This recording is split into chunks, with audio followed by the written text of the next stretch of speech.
ਸਤਿ ਸ਼੍ਰੀ ਅਕਾਲ। ਮੈਂ ਹਾਂ ਜਸਵੀਰ ਤੇ ਖਬਰਾਂ ਦੇ ਇਸ ਬੁਲੇਟਿਨ 'ਚ ਤੁਹਾਡਾ ਸਵਾਗਤ ਹੈ। ਸਭ ਤੋਂ ਪਹਿਲਾਂ ਇੱਕ ਨਜ਼ਰ ਪਾਉਂਦੇ ਹਾਂ ਹੈਡਲਾਈਨਸ। ਕੈਨੇਡਾ ਇਮੀਗ੍ਰੇਸ਼ਨ ਦਾ ਵੱਡਾ ਕਦਮ। ਅਮਰੀਕੀ H-1B ਵੀਜ਼ਾ ਧਾਰਕਾਂ ਨੂੰ ਮਿਲੇਗੀ ਕੈਨੇਡਾ 'ਚ ਕੰਮ ਕਰਨ ਦੀ ਇਜਾਜ਼ਤ। ਪਰਿਵਾਰਕ ਮੈਂਬਰ ਵੀ ਕਰ ਸਕਣਗੇ ਕੰਮ। ਜਾਲੀ ਦਾਖਲਾ ਪੱਤਰ ਘੁਟਾਲੇ ਦੇ ਦੋਸ਼ੀ ਬ੍ਰਿਜੇਸ਼ ਮਿਸ਼ਰਾ ਬਾਰੇ ਹੈਰਾਨੀਕੁੰਨ ਖੁਲਾਸਾ। ਪਿਛਲੇ ਸਾਲ ਅਕਤੂਬਰ ਮਹੀਨੇ ਤੋਂ ਹੀ ਰਹਿ ਰਿਹਾ ਸੀ ਕੈਨੇਡਾ 'ਚ। BC 'ਚ ਮੈਰੀਟਾਈਮ ਇੰਪਲਾਇਰਜ਼ ਐਸੋਸੀਏਸ਼ਨ ਦਾ 72 ਘੰਟੇ ਦੀ ਹੜਤਾਲ ਦਾ ਨੋਟਿਸ। ਸ਼ਨੀਵਾਰ ਨੂੰ ਕੰਮ ਛੱਡਣ ਦੀ ਚੇਤਾਵਨੀ। ਕੈਨੇਡੀਅਨ ਜੰਗਲੀ ਅੱਗ ਕਾਰਨ ਹਵਾ 'ਚ ਪ੍ਰਦੂਸ਼ਣ। ਵੀਰਵਾਰ ਤੱਕ ਕੁਝ ਰਾਹਤ ਦੀ ਉਮੀਦ। ਤੇ ਹੁਣ ਖਬਰਾਂ ਦਾ ਵਿਸਥਾਰ। ਕੈਨੇਡੀਅਨ ਇਮੀਗ੍ਰੇਸ਼ਨ, ਸ਼ਰਨਾਰਥੀ ਅਤੇ ਨਾਗਰਿਕ ਮੰਤਰਾਲੇ ਦੇ ਵੱਲੋਂ ਕਿਹਾ ਗਿਆ ਹੈ ਕਿ ਅਮਰੀਕੀ H-1B ਵੀਜ਼ਾ ਧਾਰਕਾਂ ਦੇ ਲਈ ਕੈਨੇਡਾ ਦੇ ਵੱਲੋਂ ਵੱਡਾ ਕਦਮ ਚੁੱਕਿਆ ਗਿਆ ਹੈ। ਓਪਨ ਵਰਕ ਪਰਮਿਟ ਸਟ੍ਰੀਮ ਦੇ ਤਹਿਤ ਹੁਣ H-1B ਵੀਜ਼ਾ ਧਾਰਕਾਂ ਦੇ ਪਰਿਵਾਰਕ ਮੈਂਬਰ ਵੀ ਕੈਨੇਡਾ ਦੇ ਵਿੱਚ ਆਣ ਕੇ ਕੰਮ ਕਰ ਸਕਣਗੇ। ਅਮਰੀਕੀ H-1B ਵੀਜ਼ਾ ਧਾਰਕਾਂ ਦੇ ਲਈ ਕੈਨੇਡਾ ਨੇ ਇੱਕ ਵੱਡਾ ਕਦਮ ਚੁੱਕਿਆ ਹੈ। ਹੁਣ 10,000 ਅਮਰੀਕੀ H-1B ਵੀਜ਼ਾ ਧਾਰਕਾਂ ਨੂੰ ਕੈਨੇਡਾ 'ਚ ਆ ਕੇ ਕੰਮ ਕਰਨ ਦੀ ਇਜਾਜ਼ਤ ਦੇਣ ਦੇ ਲਈ ਇੱਕ ਓਪਨ ਵਰਕ ਪਰਮਿਟ ਸਟ੍ਰੀਮ ਤਿਆਰ ਕੀਤਾ ਜਾਵੇਗਾ। ਕੈਨੇਡਾ ਦੇ ਇਮੀਗ੍ਰੇਸ਼ਨ ਮਿਨਿਸਟਰ ਸੀਨ ਫਰੇਜ਼ਰ ਨੇ 27 ਜੂਨ ਨੂੰ ਇਸ ਦੀ ਘੋਸ਼ਣਾ ਕੀਤੀ। ਇੱਕ ਅਧਿਕਾਰਤ ਸੂਚਨਾ ਦੇ ਮੁਤਾਬਕ ਕੈਨੇਡਾ ਦੇ ਇਮੀਗ੍ਰੇਸ਼ਨ, ਸ਼ਰਨਾਰਥੀ ਤੇ ਨਾਗਰਿਕਤਾ ਮੰਤਰਾਲੇ ਨੇ ਕਿਹਾ ਹੈ ਕਿ ਇਸ ਪ੍ਰੋਗਰਾਮ ਦੇ ਤਹਿਤ H-1B ਵੀਜ਼ਾ ਧਾਰਕਾਂ ਦੇ ਪਰਿਵਾਰ ਦੇ ਮੈਂਬਰਾਂ ਨੂੰ ਵੀ ਵਰਕ ਪਰਮਿਟ ਪ੍ਰਦਾਨ ਕੀਤਾ ਜਾਵੇਗਾ। ਮੰਤਰਾਲੇ ਨੇ ਕਿਹਾ ਹੈ ਕਿ ਹਾਈਟੈਕ ਖੇਤਰਾਂ 'ਚ ਹਜ਼ਾਰਾਂ ਕਰਮਚਾਰੀ ਉਹਨਾਂ ਕੰਪਨੀਆਂ 'ਚ ਕੰਮ ਕਰਦੇ ਨੇ ਜਿਨ੍ਹਾਂ ਦਾ ਕੈਨੇਡਾ ਅਤੇ ਅਮਰੀਕਾ ਦੋਨਾਂ ਥਾਵਾਂ ਤੇ ਬਿਜ਼ਨਸ ਹੈ। ਅਮਰੀਕਾ 'ਚ ਕੰਮ ਕਰਨ ਵਾਲੇ ਲੋਕ ਅਕਸਰ H-1B ਸਪੈਸ਼ਲਿਟੀ ਆਕੂਪੇਸ਼ਨ ਵੀਜ਼ਾ ਰੱਖਦੇ ਨੇ। 16 ਜੁਲਾਈ 2023 ਤੱਕ ਅਮਰੀਕਾ 'ਚ H-1B ਸਪੈਸ਼ਲਿਟੀ ਆਕੂਪੇਸ਼ਨ ਵੀਜ਼ਾ ਧਾਰਕ ਤੇ ਉਹਨਾਂ ਦੇ ਨਾਲ ਆਉਣ ਵਾਲੇ ਪਰਿਵਾਰ ਦੇ ਮੈਂਬਰ ਕੈਨੇਡਾ ਆਉਣ ਦੇ ਲਈ ਅਰਜ਼ੀਆਂ ਦੇ ਸਕਦੇ ਨੇ। ਕੈਨੇਡਾ ਸਰਕਾਰ ਦੁਆਰਾ ਜਾਰੀ ਕੀਤੇ ਗਏ ਨਵੇਂ ਫੈਸਲੇ ਦੇ ਤਹਿਤ ਜਿਨ੍ਹਾਂ ਅਰਜ਼ੀਆਂ ਨੂੰ ਮਨਜ਼ੂਰ ਕੀਤਾ ਜਾਵੇਗਾ ਉਹਨਾਂ ਨੂੰ 3 ਸਾਲ ਤੱਕ ਦੇ ਲਈ ਓਪਨ ਵਰਕ ਪਰਮਿਟ ਦਿੱਤਾ ਜਾਵੇਗਾ। ਮੰਤਰਾਲੇ ਦੇ ਵੱਲੋਂ ਜਾਰੀ ਸੂਚਨਾ ਦੇ ਵਿੱਚ ਕਿਹਾ ਗਿਆ ਹੈ ਕਿ ਅਮਰੀਕੀ ਵੀਜ਼ਾ ਧਾਰਕਾਂ ਨੂੰ ਕੈਨੇਡਾ ਦੇ ਵਿੱਚ ਕਿਤੇ ਵੀ ਲਗਭਗ ਕਿਸੇ ਵੀ ਐਮਪਲੋਇਰ ਦੇ ਲਈ ਕੰਮ ਕਰਨ ਦੀ ਇਜਾਜ਼ਤ ਹੋਏਗੀ। ਪਰਿਵਾਰ ਦੇ ਮੈਂਬਰ ਜਿਵੇਂ ਪਤੀ ਪਤਨੀ ਤੇ ਡਿਪੈਂਡੈਂਟ ਤੱਕ ਆਪਣੀ ਲੋੜ ਦੇ ਮੁਤਾਬਕ ਵਰਕ ਜਾਂ ਸਟੱਡੀ ਪਰਮਿਟ ਦੇ ਨਾਲ ਟੈਂਪਰੇਰੀ ਰੈਜ਼ੀਡੈਂਟ ਵੀਜ਼ੇ ਦੇ ਲਈ ਅਰਜ਼ੀਆਂ ਦੇ ਸਕਦੇ ਨੇ। ਇਮੀਗ੍ਰੇਸ਼ਨ ਮਿਨਿਸਟਰ ਦਾ ਕਹਿਣਾ ਹੈ ਕਿ ਇਸ ਸਾਲ ਦੇ ਅੰਤ ਤੱਕ ਸਰਕਾਰ ਦੁਨੀਆ ਦੇ ਕੁਝ ਸਭ ਤੋਂ ਪ੍ਰਤਿਭਾਸ਼ਾਲੀ ਲੋਕਾਂ ਦੇ ਲਈ ਇਮੀਗ੍ਰੇਸ਼ਨ ਸਟ੍ਰੀਮ ਵਿਕਸਿਤ ਕਰੇਗੀ ਜੋ ਤਕਨੀਕੀ ਕੰਪਨੀਆਂ ਦੇ ਲਈ ਕੰਮ ਕਰਨ ਦੇ ਲਈ ਕੈਨੇਡਾ ਆਉਣਾ ਚਾਹੁੰਦੇ ਨੇ। ਹਾਲਾਂਕਿ ਇਮੀਗ੍ਰੇਸ਼ਨ ਮੰਤਰੀ ਨੇ ਅਜੇ ਤੱਕ ਇਹ ਸਪਸ਼ਟ ਨਹੀਂ ਕੀਤਾ ਕਿ ਇਸ ਇਮੀਗ੍ਰੇਸ਼ਨ ਸਟ੍ਰੀਮ ਦੇ ਲਈ ਕੌਣ-ਕੌਣ ਯੋਗ ਹੋਣਗੇ ਤੇ ਕਿਹਨਾਂ ਲੋਕਾਂ ਨੂੰ ਸਟ੍ਰੀਮ ਦੇ ਵਿੱਚ ਐਂਟਰੀ ਦਿੱਤੀ ਜਾਵੇਗੀ। ਗੌਰਤਲਬ ਹੈ ਕਿ H-1B ਵੀਜ਼ਾ ਵਿਦੇਸ਼ੀ ਨਾਗਰਿਕਾਂ ਨੂੰ ਟੈਕਨੋਲੋਜੀ ਸੈਕਟਰ ਸਮੇਤ ਕੁਝ ਵਿਸ਼ੇਸ਼ ਕੰਮਾਂ ਦੇ ਵਿੱਚ ਅਸਥਾਈ ਰੂਪ 'ਚ ਅਮਰੀਕਾ 'ਚ ਕੰਮ ਕਰਨ ਦੀ ਇਜਾਜ਼ਤ ਦਿੰਦਾ ਹੈ। ਕਰੋਨਾ ਮਹਾਮਾਰੀ ਦੇ ਦੌਰਾਨ ਟੈਕ ਕੰਪਨੀਆਂ ਦੇ ਵੱਲੋਂ ਕਈ ਭਰਤੀਆਂ ਕੀਤੀਆਂ ਗਈਆਂ ਸਨ ਪਰ ਉਸ ਤੋਂ ਬਾਅਦ ਵੱਡੀ ਸੰਖਿਆ 'ਚ ਲੋਕਾਂ ਨੂੰ ਨੌਕਰੀ ਤੋਂ ਕੱਢ ਦਿੱਤਾ ਗਿਆ ਸੀ। ਇਸੇ ਕਾਰਨ H-1B ਵੀਜ਼ਾ ਧਾਰਕਾਂ ਨੂੰ ਨਵੀਂ ਨੌਕਰੀ ਲੱਭਣ ਦੇ ਵਿੱਚ ਇਸ ਸਮੇਂ ਪਰੇਸ਼ਾਨੀ ਆਈ ਹੈ। ਜਾਲੀ ਕੈਨੇਡੀਅਨ ਕਾਲਜ ਦਾਖਲਾ ਪੱਤਰ ਘੁਟਾਲੇ ਦੇ ਦੋਸ਼ੀ ਬ੍ਰਿਜੇਸ਼ ਮਿਸ਼ਰਾ ਦੇ ਬਾਰੇ ਵੱਡੇ ਖੁਲਾਸੇ ਹੋਏ ਨੇ। ਮਿਸ਼ਰਾ ਪਿਛਲੇ ਸਾਲ 17 ਅਕਤੂਬਰ ਤੋਂ ਹੀ ਗੈਰ ਕਾਨੂੰਨੀ ਢੰਗ ਨਾਲ ਕੈਨੇਡਾ ਦੇ ਵਿੱਚ ਦਾਖਲ ਹੋ ਗਿਆ ਸੀ ਤੇ 5 ਹੋਰ ਆਪਣੇ ਸਾਥੀਆਂ ਦੇ ਨਾਲ ਸਰੀ BC ਦੇ ਵਿੱਚ ਕਿਰਾਏ ਦੇ ਮਕਾਨ ਦੇ ਉੱਤੇ ਰਹਿ ਰਿਹਾ ਸੀ। ਜਾਲੀ ਕੈਨੇਡੀਅਨ ਕਾਲਜ ਦਾਖਲਾ ਪੱਤਰ ਘੁਟਾਲੇ 'ਚ ਦੋਸ਼ੀ ਬ੍ਰਿਜੇਸ਼ ਮਿਸ਼ਰਾ ਸਰੀ ਬ੍ਰਿਟਿਸ਼ ਕੋਲੰਬੀਆ 'ਚ ਰਹਿ ਰਿਹਾ ਸੀ।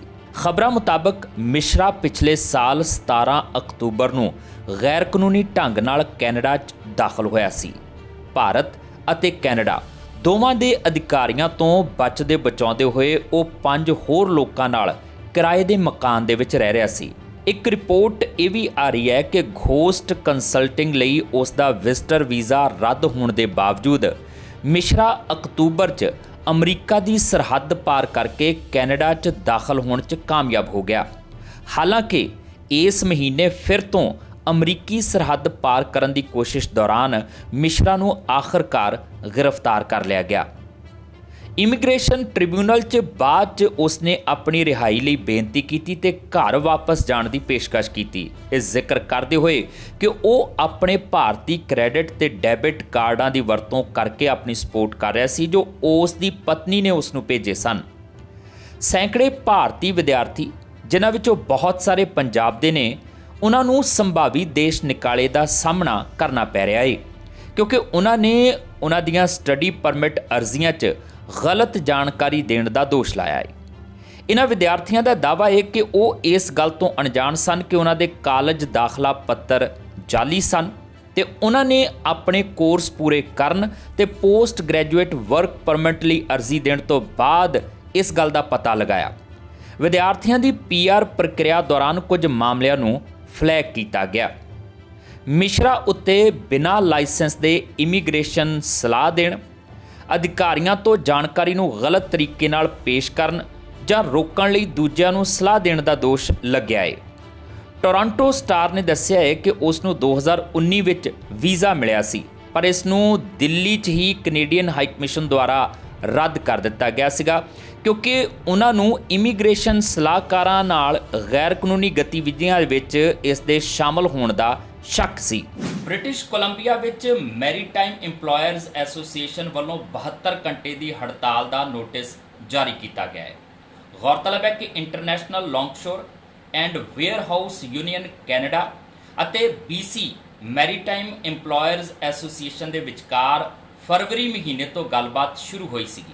ਬ੍ਰਿਟਿਸ਼ ਕੋਲੰਬੀਆ 'ਚ ਪੋਰਟ ਵਰਕਰਸ ਦੀ ਨੁਮਾਇੰਦਗੀ ਕਰਨ ਵਾਲੀ ਯੂਨੀਅਨ ਵੱਲੋਂ 72 ਘੰਟੇ ਦੀ ਹੜਤਾਲ ਦਾ ਨੋਟਿਸ ਜਾਰੀ ਕੀਤਾ ਗਿਆ ਹੈ ਅਤੇ ਇਸ ਦੇ ਮੈਂਬਰ ਸ਼ਨੀਵਾਰ ਨੂੰ ਨੌਕਰੀ ਤੱਕ ਛੱਡਣ ਲਈ ਤਿਆਰ ਨੇ। ਹੜਤਾਲ ਦਾ ਨੋਟਿਸ ਲਗਭਗ 7400 ਟਰਮੀਨਲ ਕਾਰਗੋ ਲੋਡਰਾਂ ਅਤੇ 49 ਵਾਟਰਫਰੰਟ ਮਾਲਕਾਂ ਨੂੰ ਪ੍ਰਭਾਵਿਤ ਕਰਦਾ ਹੈ।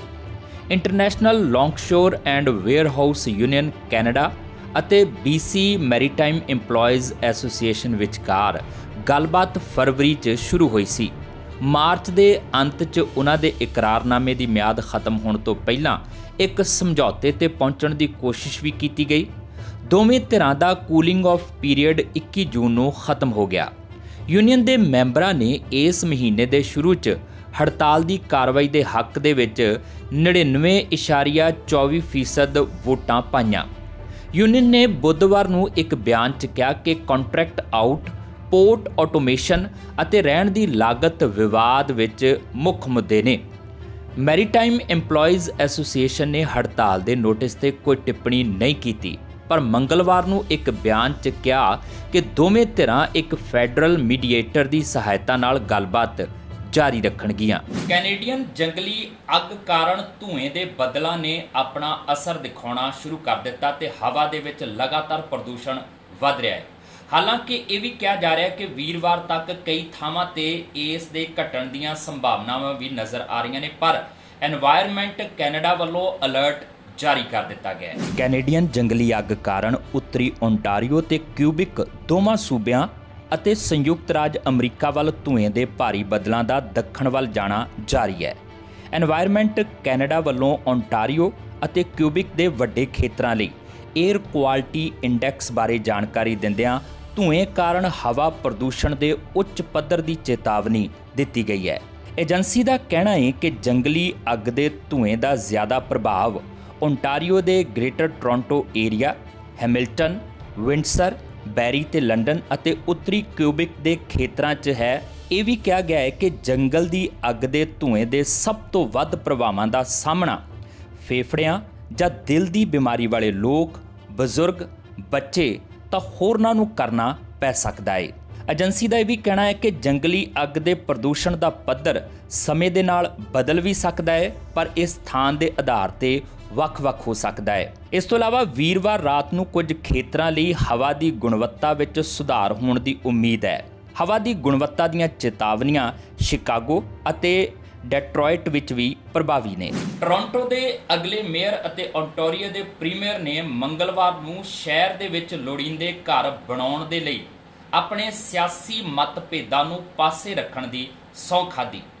ਹਾਲਾਂਕਿ ਸ਼ੁਰੂਆਤੀ ਸੰਕੇਤ ਨੇ ਕਿ ਓਲੀਵੀਆ ਚੋ ਅਤੇ ਡਗ ਫੋਰਡ ਦੇ ਵਿਚਕਾਰ ਹੋਰ ਮੁੱਦਿਆਂ ਤੇ ਟਕਰਾਅ ਹੋ ਸਕਦਾ ਹੈ। Well, I'll tell you, we're working on it right now as we move down the road a little bit, excuse the pun, but we'll give you a better time frame. But, well, you know something, Olivia and I have had a good relationship. Sure, the ideology is totally different, but I think I've proved it. No matter if it's Mayor Horvath in Hamilton, which we have a phenomenal relationship, by the way, or Mayor Del Duca, another great phenomenal relationship. I have them over quite often to the house, and I'll work with anyone as long as they're willing to work with our province. I think I've shown that with all 444 municipalities.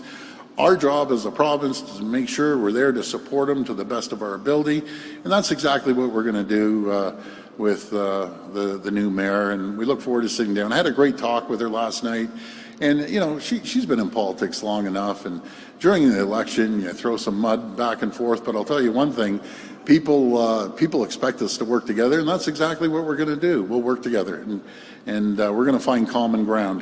And you know, I didn't get involved in the election until right at the very end. I did a quick robocall, and you know, you saw some of the votes shift back and forth. But at the end of the day, I want to congratulate Mark. I want to congratulate all 100 candidates, or 102, whatever it is, that put their name in the hat. You know, that takes a lot of guts to go out there and put your name out there and go door knocking, putting up signs.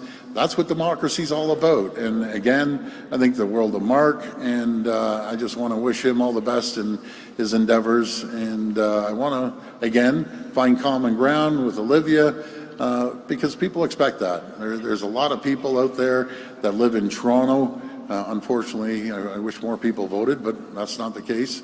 And we live in a democracy. The people have decided, and I'm going to respect the will of the people, and I'm going to be working with the new mayor. Well, I'm always for building affordable, attainable, and purpose-built rentals and regular homes as well. We've seen a record 445,000 people show up into Ontario, and those 445,000 people, which is the fastest growing region per capita in North America, bar none, they need homes. So I'll just give you some of the funding. Over $3.3 billion this year from the province for social housing, childcare, public health, and social assistance. Money for policing. I heard Olivia say that she's wants to make sure the city's safe. Well, we went from 27 million to 42 million last year for policing.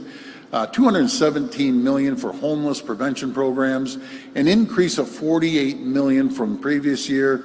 $235 million to cover their shortfall 2022 COVID-related operating pressures, and by the way, unmatched by the feds. Nearly $30 billion to build a new transit system, including the Ontario line. ਪ੍ਰਧਾਨ ਮੰਤਰੀ Justin Trudeau ਨੇ Canada ਦੇ ਵਿੱਚ ਪੱਤਰਕਾਰ ਵਾਰਤਾ ਦੇ ਦੌਰਾਨ ਪੱਤਰਕਾਰਾਂ ਨੂੰ ਦਰਪੇਸ਼ ਚੁਣੌਤੀਆਂ ਬਾਰੇ ਪੁੱਛੇ ਗਏ ਸਵਾਲ ਤੇ ਆਪਣੀ ਪ੍ਰਤੀਕਿਰਿਆ ਦਿੱਤੀ। ਉਹਨਾਂ ਕਿਹਾ ਕਿ ਸਾਡੀ ਕੋਸ਼ਿਸ਼ ਹੈ ਕਿ ਗੁਣਾਤਮਕ ਪੱਖੋਂ ਬਿਹਤਰ ਪੱਤਰਕਾਰੀ ਨੂੰ ਪ੍ਰਮੋਟ ਕੀਤਾ ਜਾਵੇ ਤੇ ਕਿਸੇ ਕਿਸਮ ਦੀ ਵਿਦੇਸ਼ੀ ਦਖਲ ਅੰਦਾਜ਼ੀ ਤੋਂ ਇਸ ਨੂੰ ਬਚਾਇਆ ਜਾਵੇ। We're seeing the report. We understand how challenging situation is for journalism right now, with the increase in revenue going to internet giants and challenges facing professional independent journalists right across the country. We've been very engaged as a country and as a government in supporting the kind of journalism that is broad and professional, representing a range of perspectives, but also providing that foundation to democratic discourse. I know that this is a proposal that is being carefully looked at and analyzed. I know the Competition Bureau and others are going to be taking looks at it, because this is a significant step.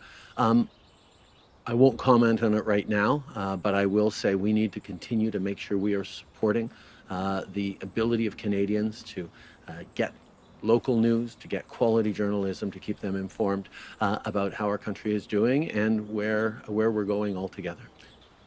Colonial principles that it is so important for governments to do away with is the idea that we should have opinions or even public positioning on how Indigenous communities, First Nations people choose to govern themselves. Our responsibility is to be there as partners in the path forward, and I can assure you that this government will always be there to work with the Assembly of First Nations and their leadership, regardless of what various positions or who wins or who does what within that. The Canadians can have confidence in the mechanisms and the institutions we have to fight foreign interference. Those mechanisms that came to the conclusion that our 2019 and 2021 election integrity held, that those, despite attempts by foreign interference that is ongoing in all of our institutions, including democratic and private businesses, what did not impact the outcome of the 2019 and 2021 elections. But we also saw, through the mechanisms we put forward over the past months, that opposition parties played terrible partisan and toxic games with a process that was independent and serious in its approach. So as we put forward proposals to the other parties on how we can move forward to restore Canadians' confidence in our abilities to fight foreign interference, we will ensure, before we launch any next process, that there is full buy-in by the other parties on how it'll be done and who will do it, because we do not want to see someone of the integrity of David Johnston in future people we might choose to do this work attacked by the same partisan toxicity that unfortunately we saw on display over the past months. ਪ੍ਰਧਾਨ ਮੰਤਰੀ Justin Trudeau ਨੇ ਮੁਸਲਿਮ ਭਾਈਚਾਰੇ ਨੂੰ ਈਦ ਅਲ ਅਧਾ ਦੀ ਮੁਬਾਰਕਬਾਦ ਦਿੱਤੀ।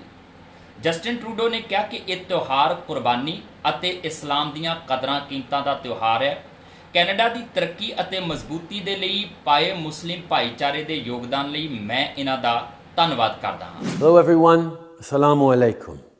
Today, Muslims in Canada and around the world will celebrate Eid al-Adha. As one of the holiest days in Islam, Eid al-Adha takes place at the end of the Hajj and is marked by time spent in prayer with family and friends. The values at the heart of Eid al-Adha, like sacrifice and giving, are also values at the heart of Islam. Across the country, Muslim Canadians are stepping up for their communities, whether it's volunteering at organizations that support people in need, extending a hand to help your neighbors, or standing up for causes you believe in. Canada is stronger because of you and the contributions you make. I hope you enjoy this sacred holiday and can celebrate your traditions with your loved ones. From my family to yours, Sophie and I wish you a wonderful Eid al-Adha. Eid Mubarak. ਉੱਤਰੀ America ਵਿੱਚ ਪਹਿਲੀ hydrogen ਸੰਚਾਲਿਤ rail ਗੱਡੀ trial ਦੇ ਤੌਰ ਤੇ ਮੱਧ cubic ਰਾਹੀਂ 2.5 ਘੰਟੇ ਦੀ ਯਾਤਰਾ ਤੇ ਸਵਾਰੀਆਂ ਨੂੰ ਲੈ ਕੇ ਜਾ ਰਹੀ ਹੈ, ਜਿਸ ਦਾ ਮਕਸਦ ਇਹ ਦਰਸਾਉਣਾ ਆ ਕਿ ਕਿਵੇਂ ਹਾਈਡਰੋਜਨ ਦੇ ਰੂਪ ਦੇ ਵਿੱਚ ਸਟੋਰ ਕੀਤੀ ਗਈ ਬਿਜਲੀ ਰੇਲਵੇ ਦੇ ਡੀਜ਼ਲ ਬਾਲਣ ਨੂੰ ਰਿਪਲੇਸ ਕਰ ਸਕਦੀ ਹੈ, ਜਿੱਥੇ ਇਲੈਕਟ੍ਰੀਫਾਈਡ ਰੇਲ ਜਾਂ ਫਿਰ ਤਾਰਾਂ ਨੂੰ ਸਥਾਪਿਤ ਕਰਨਾ ਚੁਣੌਤੀਪੂਰਨ ਹੋਵੇਗਾ। ਉੱਤਰੀ ਅਮਰੀਕਾ 'ਚ ਪਹਿਲੀ ਹਾਈਡਰੋਜਨ ਸੰਚਾਲਿਤ ਰੇਲ ਗੱਡੀ ਇਹਨਾਂ ਗਰਮੀਆਂ 'ਚ ਮੱਧ ਕਿਊਬਿਕ ਰਾਹੀਂ 2.5 ਘੰਟੇ ਦੀ ਯਾਤਰਾ ਤੇ ਸਵਾਰੀਆਂ ਨੂੰ ਲੈ ਕੇ ਜਾ ਰਹੀ ਹੈ। ਇਹ ਇੱਕ ਟ੍ਰਾਇਲ ਹੈ ਜੋ ਇਸ ਮਹੀਨੇ ਦੇ ਸ਼ੁਰੂ 'ਚ ਇਹ ਦਰਸਾਉਣ ਲਈ ਸ਼ੁਰੂ ਕੀਤਾ ਗਿਆ ਕਿ ਕਿਵੇਂ ਹਾਈਡਰੋਜਨ ਦੇ ਰੂਪ 'ਚ ਸਟੋਰ ਕੀਤੀ ਬਿਜਲੀ ਰੇਲਵੇ ਦੇ ਡੀਜ਼ਲ ਬਾਲਣ ਨੂੰ ਰਿਪਲੇਸ ਕਰ ਸਕਦੀ ਹੈ, ਜਿੱਥੇ ਇਲੈਕਟ੍ਰੀਫਾਈਡ ਰੇਲ ਜਾਂ ਓਵਰਹੈੱਡ ਤਾਰਾਂ ਨੂੰ ਸਥਾਪਿਤ ਕਰਨਾ ਚੁਣੌਤੀਪੂਰਨ ਹੋਵੇਗਾ। ਭਾਰੀ ਆਵਾਜਾਈ ਵਿੱਚ ਹਾਈਡਰੋਜਨ ਦੀ ਵਰਤੋਂ ਬਾਰੇ ਕਿਹਾ ਜਾ ਰਿਹਾ ਹੈ ਕਿ ਇਹ ਉੱਤਰੀ ਅਮਰੀਕਾ 'ਚ ਉੱਭਰ ਰਹੀ ਤਕਨਾਲੋਜੀ 'ਚ ਜਾਗਰੂਕਤਾ ਪੈਦਾ ਕਰ ਸਕਦਾ ਹੈ ਤੇ ਵਿਸ਼ਵਾਸ ਵਧਾ ਸਕਦਾ ਹੈ। ਫ੍ਰੈਂਚ ਕੰਪਨੀ ਅਲਸਟਮ ਦੁਆਰਾ ਬਣਾਈ ਗਈ ਸੈਲਾਨੀ ਰੇਲ ਗੱਡੀ ਕਿਊਬਿਕ ਸਿਟੀ ਦੇ ਮੌਂਟੋਮੋਰੈਂਸੀ ਫਾਲਸ ਤੋਂ ਬਾਈਸੈਂਟ ਪੌਲ ਤੱਕ ਚੱਲਦੀ ਹੈ। ਜਨਰਲ ਮੈਨੇਜਰ ਨੈਂਸੀ ਬੇਲੀ ਮੁਤਾਬਕ ਰੇਲ ਗੱਡੀ ਦੀ ਸਵਾਰੀ ਕਰਨਾ ਕਿਸੇ ਹੋਰ ਸੰਸਾਰ 'ਚ ਹੋਣ ਵਰਗਾ ਏ। ਜਦੋਂ ਤੁਸੀਂ ਸੋਚਦੇ ਹੋ ਕਿ ਤੁਸੀਂ ਆਪਣੀ ਕਾਰ ਪਿੱਛੇ ਛੱਡ ਦਿੱਤੀ ਹੈ ਅਤੇ ਪਾਣੀ ਦੀ ਵਾਸ਼ਪ ਨੂੰ ਛੱਡਣ ਵਾਲੀ ਰੇਲ ਗੱਡੀ ਤੇ ਸਵਾਰ ਹੋ, ਤਾਂ ਤੁਸੀਂ ਮਹਿਸੂਸ ਕਰਦੇ ਹੋ ਕਿ ਤੁਸੀਂ ਕਿਊਬੈਕ 'ਚ ਇੱਕ ਮਹੱਤਵਪੂਰਨ ਡੀਕਾਰਬੋਨਾਈਜੇਸ਼ਨ ਅੰਦੋਲਨ ਦਾ ਹਿੱਸਾ ਹੋ। ਸਾਊਥ ਸਰੀ ਵਿੱਚ ਐਤਵਾਰ ਨੂੰ 2 ਵਾਹਨਾਂ ਦੀ ਟੱਕਰ ਦੇ ਵਿੱਚ ਹੁਣ ਤੱਕ 3 ਲੋਕਾਂ ਦੀ ਮੌਤ ਹੋ ਗਈ ਹੈ। ਪੁਲਿਸ ਦਾ ਕਹਿਣਾ ਹੈ ਕਿ 2 ਲੋਕਾਂ ਦੀ ਮੌਕੇ ਤੇ ਹੀ ਮੌਤ ਹੋ ਗਈ ਸੀ, ਜਦਕਿ ਤੀਜੇ ਦੀ ਹਾਲਤ ਗੰਭੀਰ ਬਣੀ ਹੋਈ ਸੀਗੀ, ਜਿਸ ਨੇ ਸੋਮਵਾਰ ਨੂੰ ਦੁਪਹਿਰ ਆਪਣੇ ਜ਼ਖਮਾਂ ਦੀ ਤਾਬ ਨਾ ਝੱਲਦਿਆਂ ਦਮ ਤੋੜ ਦਿੱਤਾ। ਮ੍ਰਿਤਕਾਂ ਦੇ ਨਾਮ ਜਾਰੀ ਨਹੀਂ ਕੀਤੇ ਗਏ। ਸਰੀ RCMP ਦੇ ਅਨੁਸਾਰ 176th ਸਟਰੀਟ ਦੇ 3300 ਬਲਾਕ ਵਿੱਚ ਸਵੇਰੇ 2:45 ਵਜੇ ਦੇ ਕਰੀਬ ਦੋਨੋਂ ਕਾਰਾਂ ਨਾਰਥ ਵੱਲ ਜਾ ਰਹੀਆਂ ਸਨ ਜਦੋਂ ਉਹਨਾਂ ਦੀ ਟੱਕਰ ਹੋਈ। ਇਹ ਸਨ ਹੁਣ ਤੱਕ ਦੀਆਂ ਖਬਰਾਂ ਤੇ ਜਾਂਦੇ ਜਾਂਦੇ ਇੱਕ ਵਾਰ ਫਿਰ ਨਜ਼ਰ ਪਾਉਂਦੇ ਹਾਂ ਹੈਡਲਾਈਨਸ ਤੇ। ਕੈਨੇਡਾ ਇਮੀਗ੍ਰੇਸ਼ਨ ਦਾ ਵੱਡਾ ਕਦਮ, ਅਮਰੀਕੀ H-1B ਵੀਜ਼ਾ ਧਾਰਕਾਂ ਨੂੰ ਮਿਲੇਗੀ ਕੈਨੇਡਾ 'ਚ ਕੰਮ ਕਰਨ ਦੀ ਇਜਾਜ਼ਤ, ਪਰਿਵਾਰਕ ਮੈਂਬਰ ਵੀ ਕਰ ਸਕਣਗੇ ਕੰਮ। ਜਾਲੀ ਦਾਖਲਾ ਪੱਤਰ ਘੁਟਾਲੇ ਦੇ ਦੋਸ਼ੀ ਬ੍ਰਿਜੇਸ਼ ਮਿਸ਼ਰਾ ਬਾਰੇ ਹੈਰਾਨੀਕੁੰਨ ਖੁਲਾਸਾ। ਪਿਛਲੇ ਸਾਲ ਅਕਤੂਬਰ ਮਹੀਨੇ ਤੋਂ ਹੀ ਰਹਿ ਰਿਹਾ ਸੀ ਕੈਨੇਡਾ 'ਚ। BC 'ਚ ਮੈਰੀਟਾਈਮ EMPLOYERS ਐਸੋਸੀਏਸ਼ਨ ਦਾ 72 ਘੰਟੇ ਦੀ ਹੜਤਾਲ ਦਾ ਨੋਟਿਸ, ਸ਼ਨੀਵਾਰ ਨੂੰ ਕੰਮ ਛੱਡਣ ਦੀ ਚੇਤਾਵਨੀ। ਕੈਨੇਡੀਅਨ ਜੰਗਲੀ ਅੱਗ ਕਾਰਨ ਹਵਾ 'ਚ ਪ੍ਰਦੂਸ਼ਣ, ਵੀਰਵਾਰ ਤੱਕ ਕੁਝ ਰਾਹਤ ਦੀ ਉਮੀਦ। ਇਸੇ ਦੇ ਨਾਲ ਆਪਣੇ ਜਸਵੀਰ ਨੂੰ ਦਿਓ ਇਜਾਜ਼ਤ। ਸਤਿ ਸ਼੍ਰੀ ਅਕਾਲ।